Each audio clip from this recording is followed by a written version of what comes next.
All right, so let's take a look at a more realistic model for population growth. Because in reality, exponential growth cannot go on forever, right? Eventually, you're going to run out of food or you're going to run out of space. Something's going to happen that's going to limit the growth of the population. And so we call that limit the carrying capacity of the environment, right? So eventually you're going to reach the carrying capacity of the environment. And what you end up with is what's called logistic growth. Okay, it's a very important model called logistic growth. And logistic growth can be modeled by this differential equation. dp dt is equal to rp times 1 minus p over k. So you can see at the beginning, when the population is small, this differential equation is going to be dominated by this rp term, right? Because if p is small, then this p over k term is small. And so initially you're going to get what looks like exponential growth. But as p gets larger and larger, right, then this p over k term gets closer and closer to 1. And so this 1 minus p over k gets closer and closer to 0. So as p approaches k, then the growth is going to slow down. All right, so that's how the logistic model works. R is the growth rate, K is the carrying capacity, and we're asked to find a solution to this differential equation if the initial population is P0 at t equals 0. All right, now this is kind of a tricky one to solve, but it's a very important model, so I wanted to go through it with you. Let's start by just rewriting this so we can separate the variables and integrate both sides. So what we're going to do is we've got dp dt, right? So we want to move all the p terms to one side. So let's just write 1 over p 1 minus p over k. And this is dp. Now you notice I'm leaving the r on this side just because I don't want to deal with that constant. It's easier to deal with it on the other side. So, oops, I don't want to write the integral yet. On the other side, we're going to have r dt. Okay, and then we want to integrate both sides. All right, now the right hand side of this equation is easy to integrate. This other side, though, you have to think back to when we did all that integration back in chapter 7. You need to use partial fractions on this one. All right, so there we go. I used partial fractions and broke this 1 over p times 1 minus p over k into 1 over p plus 1 over k plus p. Okay, so you can kind of see how I did that. I'm not going to go through the whole partial fractions thing. You can, you understand partial fractions and you know what to do. You can understand how I got that, hopefully. And so, what am I doing here? Oh, I was trying to scroll down here. I'm going to give myself a little more room to work. So, all right. So now I've got an easier integral. And so what I end up with when I integrate that is just the natural log of p minus the natural log of k. Whoops, that should be minus p, not plus p. So it looks like I got a little typo right here. All right, so I'll rewrite that.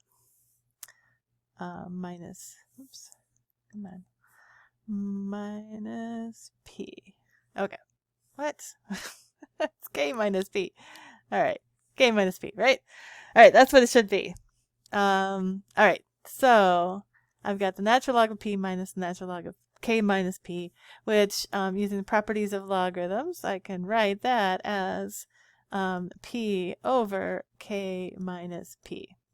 Okay, so that just takes care of the left-hand side of that equation, right? And the right-hand side is easy to integrate. So what we end up with here, we have the natural log of p over k minus p is equal to RT plus C. All right, so let's get rid of the natural log, and we end up with P over K minus B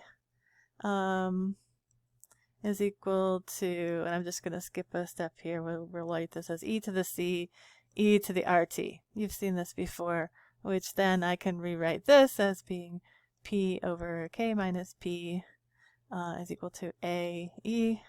Well, and I've already used A over here in my partial fractions, so technically I should use a different variable if I'm going to use it in the same problem. So I'm just going to call it D. So I've used A and I've used B and I've used C up here, so I'm going to call it D, e to the RT. Okay, now we want to solve for P, right? We want an expression for P, so I need to isolate P, but let's just cross multiply here.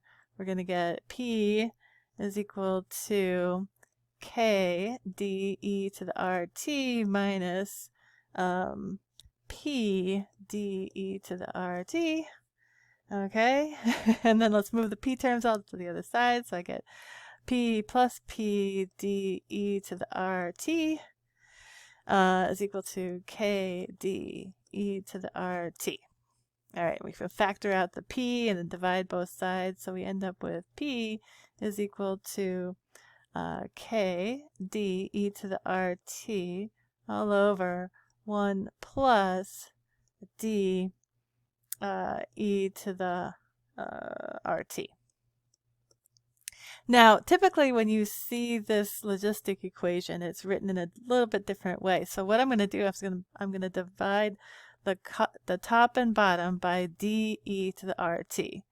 So what I end up with then is K over, so when I divide d e to the RT by d e to the RT, I'm going to get 1. So I'm going to write that first, and then I essentially will get 1 over d e to the minus RT.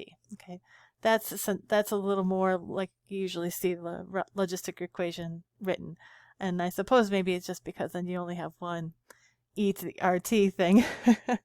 So what we want now is to figure out what this 1 over d is, right? And we're going to use the initial conditions to do that. So, all right, so I've jumped ahead and I've solved part of it here. I'm just plugging in p is equal to p0 at t equals 0, and now I'm trying to solve for d. And what I would really like to have is just 1 over d, right? And then I can just substitute it right in there.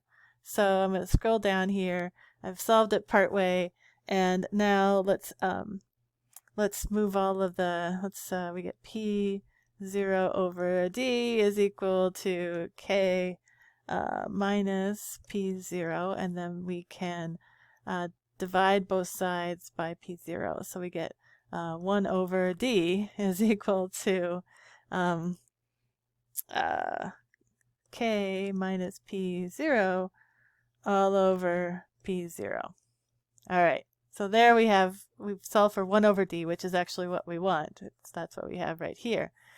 All right, so our solution to our logistic equation, which is our logistic function, is, I'm going to write it over here. I didn't allow enough space here, I know. We have k over 1 plus this constant 1 over d, which is k minus p0 over p0 times e to the minus RT.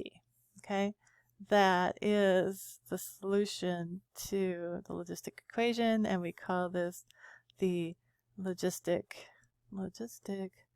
function. Okay, so once you've solved the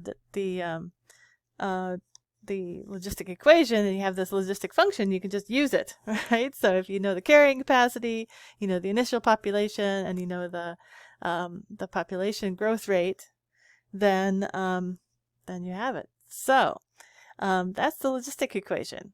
So the next, we're going to go on to the next topic, which is Newton's law of cooling.